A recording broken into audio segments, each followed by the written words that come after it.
kino kye mukoze eri Tumwine teri munankole ayinza kuddamu kuwa kalulu Muganda ate bonna tubeetaaga nga tunoonya obululu. Teri mukiga agenda kuddamu kuwa Muganda kalulu.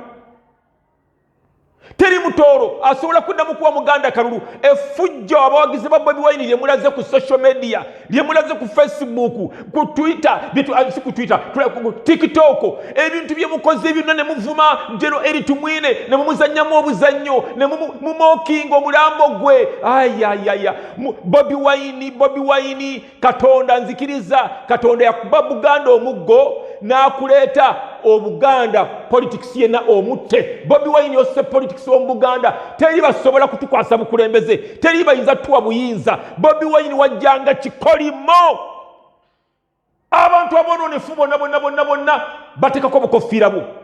Buli mugwagwa yenna byayogera ebyekisirusiru byonna atekako kabonero ka kibiina kyo.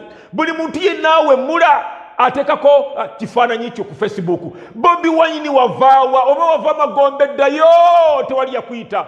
Bobi Wine tewali yakuyita ddayo Magombe gye wava. Emizimu egikwetolodde Bobi Wine okutta politics w'Obuganda. Twagala Abaganda tukwate ku bukulembeze, twagala Abaganda okufunga ku ggwanga lino, twagala Abaganda tubeereko mu buyinza. Bobi Wine olese politics ow'ekisiru ow'ekigwenyufu. Bobi Wine ddayo Magombe gye wava. Bobi Wine tuviirodde Magombe gye wava. Ddayo n'emizimu gyo tukoye Bobi Wine otuttidde politics mu Buganda.